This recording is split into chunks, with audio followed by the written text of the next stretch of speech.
Starting లోనే మనకి 2014వ సంవత్సరాన్ని చూపిస్తారు. ఇప్పుడు రోజు రోజుకి పెరిగిపోతున్న గ్లోబల్ వార్మింగ్ సమస్యను అదుపు చేయడానికి మొత్తం ప్రపంచ దేశాల సైంటిస్టులంతా కలిసి CW7 అనే ఒక ఆర్టిఫిషియల్ కూలెట్ గ్యాస్ ని వాతావరణంలోకి స్ప్రే చేస్తారు. కానీ వారి లెక్కలన్నీ తలకిందులై భూమి వేడి తగ్గాల్సింది పోయి ఉష్ణోగ్రతలు -డిగ్రీలోకి పడిపోయి మొత్తం ప్రపంచం మంచుగడ్డలాగా మారిపోతుంది. చెట్లు, జంతువులు, కోట్లాది మంది మనుషులు చలిలో గడ్డకట్టి శవాలైపోతారు. అయితే ఈ విపత్తు ముందే ఊహించిన విల్ఫోర్డ్ అనే ఒక ధనవంతుడు ప్రపంచం చుట్టూ తిరిగేలా ఒక విలాసవంతమైన అత్యంత భారీ పొడవైన రైలును డిజైన్ చేస్తాడు. ఈ ట్రైన్ ఎప్పటికీ ఆగకుండా స్వయంగా ఎనర్జీని క్రియేట్ చేసుకునే ఒక స్పెషల్ ఫీచర్తో ఇంజన్ నడుస్తుంది. భూమిపై మంచు ప్రళయం నుండి ప్రాణాలు కాపాడుకోవడానికి మిగిలిన కొంతమంది మనుషులు ఎలాగోలా ఆఖరి నిమిషంలో ఈ ట్రైన్లోకి ఎక్కుతారు. అలా కథ 17 సంవత్సరాల ముందుకు వెళ్తుంది. అంటే ఇప్పుడు 2031వ సంవత్సరం నడుస్తుంది. ఈ 17 సంవత్సరాలుగా ఆ ట్రైన్ ఆగకుండా ప్రపంచం చుట్టూ తిరుగుతూనే ఉంటుంది. కానీ ఆ ట్రైన్ లోపల ఒక చిన్న క్రూరమైన సమాజం ఏర్పడుతుంది. ట్రైన్ వెనక డబ్బాలో ఉండే పేదవాళ్లను బానిసల కంటే హీనంగా చూస్తూ కనీస అవసరాలు కూడా తీర్చకుండా ఒక చీకటి నరకంలో ఉంచుతారు. వాళ్ళకి రోజులో ఒక్కసారి జిలెటిన్ లాంటి నల్లటి ప్రోటీన్ బాక్సులు మాత్రమే ఆహారంగా ఇస్తూ విల్ఫోర్డ్ సైనికులు వారిని జంతువుల కంటే హీనంగా చూస్తూ ఉంటారు. ఒకరోజు విల్ఫోర్డ్ ప్రధాన అనుచరురాలైన మేసన్ క్రూరమైన సైనికులతో కలిసి వెనుక బోగిలోకి వస్తుంది. ఆమె ఒక డాక్టర్ని పిలిచి అక్కడ ఉన్న చిన్నపిల్లల ఎత్తు, ఆరోగ్యాన్ని చెక్ చేస్తుంది. అలా చెక్ చేశాక టిమ్మీ అనే ఒక చిన్న బాబును అలాగే ఇంకో అమ్మాయిని సైనికులు బలవంతంగా లాక్కెళ్ళిపోతూ ఉంటారు. అదంతా చూసి తట్టుకోలేక టిమ్మీ తండ్రి అయిన ఆండ్రూ కోపంతో సైనికులపైకి ఒక షూ విసురుతాడు. దాంతో మేషన్ కి పిచ్చ కోపం వస్తుంది. భయంకరమైన శిక్ష విధించడానికి ఆర్డర్ వేస్తుంది. ఆండ్రూ చేతిని ట్రైన్ కు ఉన్న చిన్న హోల్ ద్వారా -డిగ్రీలు ఉన్న మంచు వాతావరణంలోకి 7 నిమిషాల పాటు పెడతారు. అలా టైం పూర్తయిన తర్వాత చెయ్యిని లోపలికి లాగితే అది పూర్తిగా గడ్డ కట్టుకొని ఒక నల్లటి రాయిలా మారిపోతుంది. అప్పుడు ఒక సైనికుడు స్పూన్ తీసుకొని దాన్ని టచ్ చేస్తే ఆండ్రూకి అస్సలు స్పర్శ ఉండదు. వెంటనే ఇంకొకడు భారీ సుత్తి తీసుకొని ఆ చేతిని గట్టిగా కొట్టగానే ఆండ్రూ చెయ్యి ముక్కలుగా విరిగి కింద పడిపోతుంది. ఈ ఘోరాన్ని చూస్తూ మేసన్ అందరికి ఒక వార్నింగ్ ఇస్తుంది. షూ ఎప్పుడు కాళ్ళకే ఉండాలి, తలపై కాదు. మీ స్థానం వెనక బోగిలే, ఇంజన్ రూము కాదు అని చెప్తుంది. ఈ దారుణాలన్నిటిని గమనిస్తున్న కర్టిస్ అనే అతను ఎలాగైనా ఈ బానిసల బతుకుల నుండి అందరికీ విముక్తి కల్పించాలి అనుకుంటాడు. ట్రైన్ ముందు భాగంలో ఉన్న మెయిన్ ఇంజన్ ని వాళ్ళ ఆధీనంలోకి తీసుకోవాలి. అలా అయితేనే ఈ తిరుగుబాటు మొదలవుతుందని పెద్ద తిరుగుబాటుకే ప్లాన్ చేస్తాడు. అతనికి వెనుక డబ్బాలో అందరూ దేవుడిగా చూసే గిలియన్ కూడా సపోర్ట్ చేస్తాడు. అలాగే కర్టిస్ ను తన అన్నలాగా భావించే ఎడ్గర్ అనే నమ్మకమైన స్నేహితుడు కూడా తనకి తోడుగా ఉంటాడు. కర్టిస్ కు గత కొన్ని రోజులుగా తాను తినే ప్రోటీన్ బాక్సుల్లో చిన్న చిన్న రెడ్ క్యాప్సూల్స్ దొరుకుతూ ఉంటాయి. ఆ క్యాప్సూల్స్ ఓపెన్ చేస్తే అందులో చిన్న పేపర్ పై సీక్రెట్ మెసేజ్లు ఉంటాయి.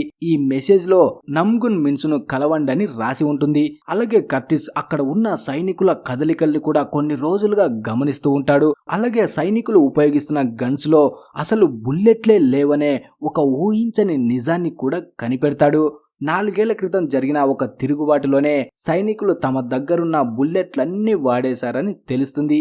దాంతో అదే ధైర్యంతో సైనికులు ప్రోటీన్ బాక్సులు ఇవ్వడానికి వచ్చినప్పుడు కర్టిస్ ఒక్కసారిగా వారిపై దాడి చేస్తాడు.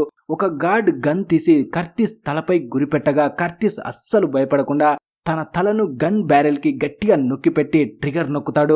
గార్డ్ భయపడుతూ ట్రిగర్ నొక్కగా కేవలం సౌండే వస్తుంది తప్ప బుల్లెట్ రాదు. కర్టిస్ అనుకున్నట్టే వాళ్ళ గన్స్ ఖాళీగా ఉంటాయి. దాంతో వెనక బాక్స్ లో వాళ్ళంతా ఒక్కసారి గార్డులపై తిరగబడి వారిని బంధిస్తారు. అలా మొదటిసారి వాళ్ళు విజయాన్ని పొందుతారు.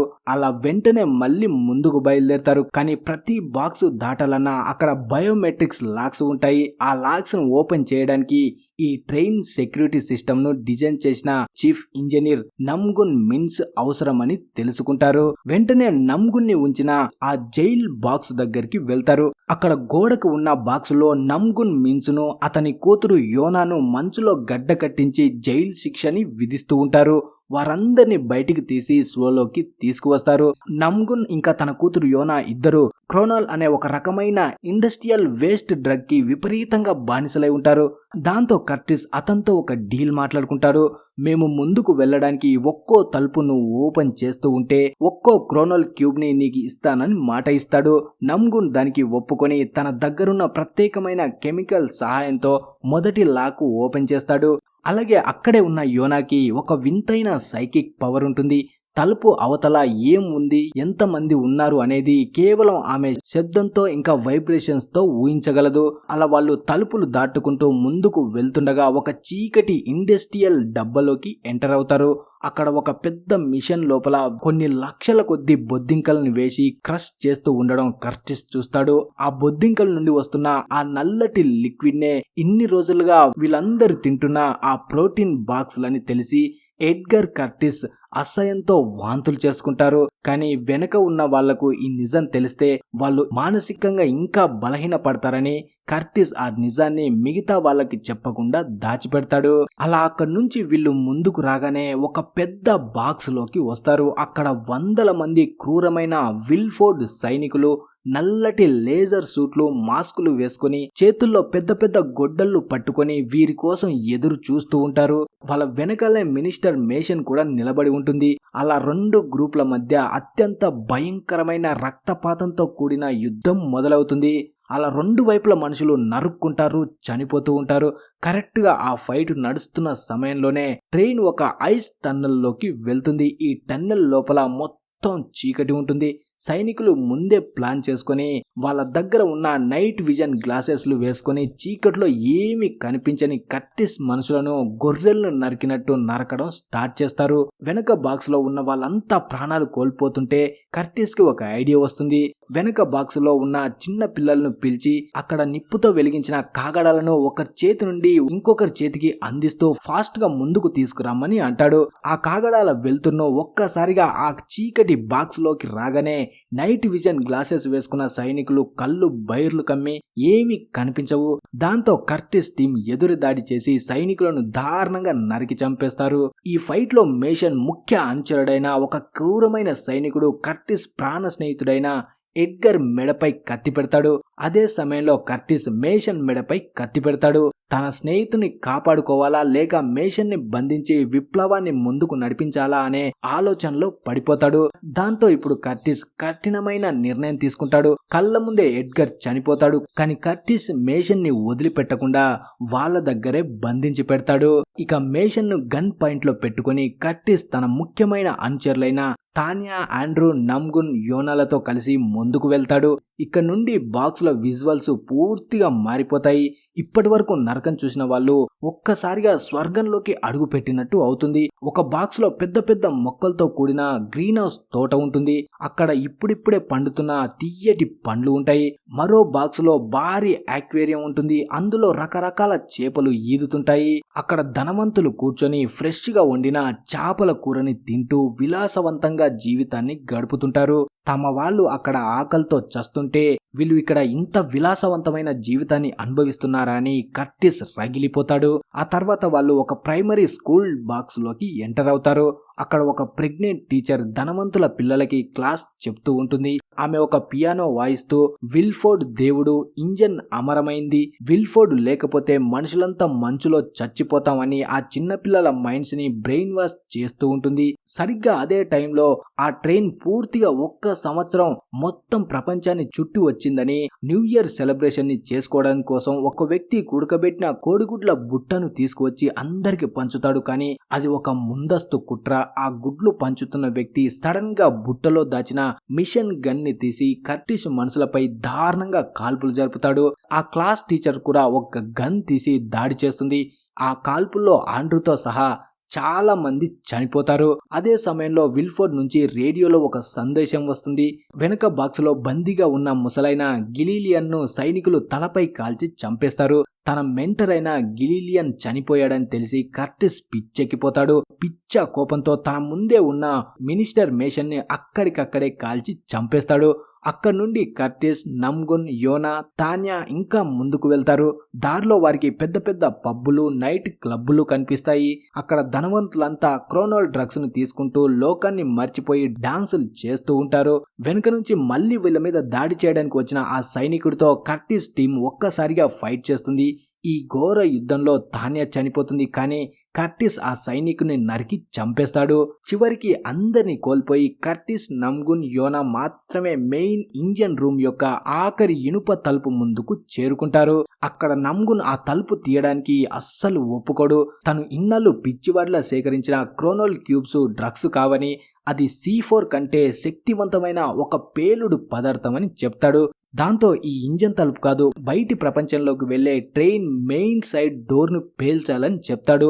ఎందుకంటే గత కొన్ని ఏళ్లుగా గమనిస్తున్నానని, ప్రతి సంవత్సరం ఒక చోట కొండపై ఉన్న విమాన శిథిలాలు మంచు గడ్డకట్టడం వల్ల మరింత స్పష్టంగా కనిపిస్తున్నాయని, అంతేకాదు ఈ మధ్య బయట ఒక కాకి ఎగరడం కూడా చూశానని చెప్తాడు. అంటే బయట మంచు కరుగుతుంది, వాతావరణం మారుతుంది, మనుషులు బయట బతకవచ్చని నమ్గున్ అందరికీ చెప్తాడు. కానీ కర్టిస్ అది వినకుండా తనకి ఇంజన్ రూమ్ ఓపెన్ చేయమంటూ ఏడుస్తూ తన జీవితంలో జరిగిన చాలా అన్యాయాన్ని, తన మనసులో దాచుకొని ఉన్న ఆ చీకటి గతాన్ని నమ్గున్కి చెప్తాడు. 17 ఏళ్ల క్రితం తాను ట్రైన్ ఎక్కిన మొదటి నెలలో తినడానికి ఏమీ లేక వెనుక బాక్స్ వాళ్ళంతా పిచ్చెక్కిపోయి ఒకరినొకరిని చంపుకొని తినడం స్టార్ట్ చేశారని కర్టిస్ చెప్తాడు. తన ఆకలి తట్టుకోలేక కర్టిస్ స్వయంగా ఒక తల్లిని చంపి ఆమె చేతిలో ఉన్న చిన్న బాబుని తినడానికి లాక్కున్నాడు. ఆ బాబే మరెవరో కాదు, ఎడ్గర్. కరెక్ట్ గా తాను ఆ బాబుని చంపబోతుండగా గిలీలియన్ ముందుకు వచ్చి తన చేతిని తన గుడ్డలతో నరుక్కొని, ఈ బాబుని వదిలేయండి, నా చేతి మాంసం తినండి అని తన చేతిని నాకిచ్చి నా ప్రాణాన్ని కాపాడి తను త్యాగం చేశాడు. అందువల్లే నాకు ఈ మార్పు వచ్చింది. ఆ తర్వాత నుండి మేము చిన్న పిల్లల్ని తినడం ఆపేశామని కర్టిస్ ఏడుస్తూ చెప్తాడు. తన చేతులతో ఎడ్గర్ తల్లిని చంపిన పాప భారం, గిలీలియన్ చేసిన త్యాగం ఇన్నాళ్ళు నన్ను వెంటాడుతూనే ఉన్నాయి అంటాడు. అందుకే ఈ సిస్టమ్ను మార్చడానికే నేను ఇక్కడి దాకా వచ్చాను అంటాడు. అంతలోనే ఆ మెయిన్ ఇంజన్ డోరు దానంతటా అదే తెరుచుకుంటుంది. లోపల నుండి విల్ఫోర్డ్ అసిస్టెంట్ క్లాడ్ వచ్చి కర్టిస్ ని లోపలికి తీసుకువెళ్తాడు. లోపల మెయిన్ ఇంజన్ రూమ్ ఒక పెద్ద లగ్జరీ ఇల్లులా ఉంటుంది. అక్కడ విల్ఫోర్డ్ ప్రశాంతంగా మ్యూజిక్ వింటూ స్టీక్ వండుకొని తింటూ కర్టిస్ ని పలకరిస్తాడు. విల్ఫోర్డ్ కర్టిస్ ని కూర్చోబెట్టి ఒక మైండ్ బ్లోయింగ్ నిజాన్ని చెప్తాడు. ఈ ట్రైన్ అనేది ఒక పరిమితమైన ఎకోసిస్టమ్. ఇందులో నీరు, గాలి, ఆహారం చాలా లిమిటెడ్ గా ఉంటాయని చెప్తాడు. అందుకే జనాభా ఎక్కువైతే అందరూ చనిపోతారు. కాబట్టి జనాభాని కరెక్ట్గా 70% కంటే తగ్గించడానికి ప్రతి కొన్ని సంవత్సరాలకోసారి నేనే స్వయంగా వెనక బాక్సులో ఉన్న గిలీలియన్తో ఫోన్లో మాట్లాడుకుని ఇలాంటి తిరుగుబాట్లను ప్లాన్ చేస్తానని చెప్తాడు. గిలీలియన్ వాస్తవానికి తన పాత స్నేహితుడని, ఇద్దరు కలిసే ఈ డ్రామా ఆడామని చెప్తాడు. ఇప్పుడు గిలీలియన్ ముసలివాడై చనిపోయాడు, అలాగే నేను కూడా ముసలివాడినైపోయాను. కాబట్టి ఈ ట్రైన్ని నడపడానికి, మానవాళిని కాపాడడానికి తన తర్వాత ఈ ఇంజన్ కు రాజుగా మారమని కర్టిస్ కి ఆఫర్ ఇస్తాడు. ఆ మాటలకు, అక్కడ ఉన్న విలాసానికి కర్టిస్ ఒక్క క్షణంలో లొంగిపోయేలా కనిపిస్తాడు. కానీ సరిగ్గా అదే సమయంలో యోనా పరిగెత్తుకుంటూ ఇంజన్ రూమ్ లోకి వచ్చి కింద ఉన్న ఐరన్ ఫ్లోర్ బోర్డ్స్ ని పిచ్చిదాన్లా చేతులతో లాగడం స్టార్ట్ చేస్తుంది. తన సైకిక్ పవర్స్ ద్వారా కింద ఏదో ఉందని తను గ్రహిస్తుంది. కర్టిస్ ఆమెను ఆపడానికి చాలా ట్రై చేస్తాడు. కానీ కింద తను తెరిచిన ఆ గుంతలో చూసి ఒక్కసారిగా షాక్ గురవుతాడు. అక్కడ వెనక బాక్స్ నుండి కిడ్నాప్ చేయబడిన చిన్న బాబు టిమ్మీ ఆ ఇరుకైన వేడి మిషన్ల మధ్య కూర్చొని ఒక రోబోట్ లాగా చేతులతో మిషన్ పార్ట్స్ ని తిప్పుతూ ఉంటాడు. విల్ఫోర్డ్ చాలా క్యాజువల్ గా చెప్తాడు, ఇంజన్ లోని కొన్ని ఆటోమేటిక్ పార్ట్స్ ఆగిపోయి పాడైపోయాయి, ఆ ప్లేస్ లో కేవలం 5 లేదా 6 ఏళ్ల చిన్నపిల్లలు మాత్రమే దూరగలరు. వారు రోజుకు 24 గంటలు ఆ పార్ట్స్ ని తిప్పితే ట్రైన్ ముందుకు నడుస్తుందని అంటాడు. ఆ మాట వినగానే కర్టిస్ కి చాలా కోపం వస్తుంది. తాను రాజు అవ్వడం ముఖ్యం కాదు, ఈ క్రూరమైన వ్యవస్థనే మార్చాలని డిసైడ్ అవుతాడు. విల్ఫోర్డ్ ను కిందకి నెట్టేసి ఆ మిషన్ లోపలికి తన చెయ్యిని పెడతాడు. గేర్లు తిరుగుతూ కర్టిస్ చెయ్యి నలుగుపోతున్నా సరే లెక్క చేయకుండా ఆ నరకం నుండి టిమ్మీని బయటికి లాగుతాడు. గతంలో తన కోసం గిలీలియన్ ఎలాగైతే చెయ్యి త్యాగం చేశాడో, ఇప్పుడు కర్టిస్ ఆ చిన్న బాబు కోసం తన చెయ్యిని త్యాగం చేస్తాడు. ఇంకోవైపు నమ్గున్ మిన్స్ బయట గేటుకు క్రోనల్ బాంబుని ఫిట్ చేసి వెలిగిస్తాడు.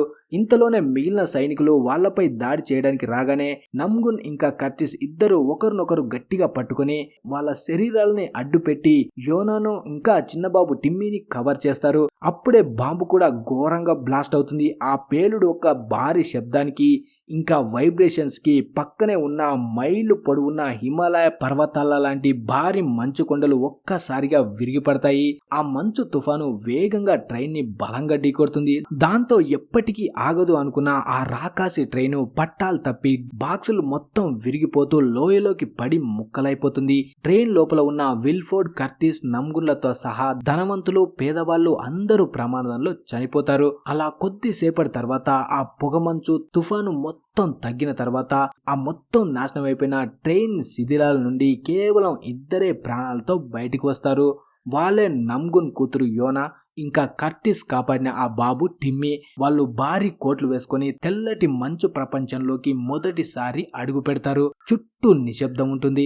వాళ్ళు నెమ్మదిగా నడుస్తూ ఎదురుగా ఉన్న ఒక ఎత్తైన మంచు కొండ వైపు చూస్తారు. అక్కడ వాళ్ళకి దూరంగా ఒక తెల్లటి ఎలుగుబంటి కనిపిస్తుంది. అది చనిపోయలేదు, ప్రాణాలతో నడుస్తూ ఉంటుంది. ఎలుగుబంటి బయట బతికి ఉందంటే అర్థం భూమిపై మళ్ళీ జీవానికి మనుగడ సాధ్యమేనని, వాతావరణం మెల్లమెల్లగా సాధారణ స్థితికి వస్తుందని అర్థం చేసుకోవచ్చు. విల్ఫోర్డ్ అన్నట్లు ఆ క్రూరమైన ట్రైన్ లేకపోయినా మనుషులు బతకగలరని, మన మానవాళి అంతం కాలేదని, ఆ మిగిలిన ఇద్దరు చిన్న పిల్లలతో భూమిపై ఒక కొత్త స్వచ్ఛమైన ప్రపంచం మళ్ళీ మొదలవుతుందనే ఒక గొప్ప ఆశతో ఈ అద్భుతమైన మూవీ ముగుస్తుంది.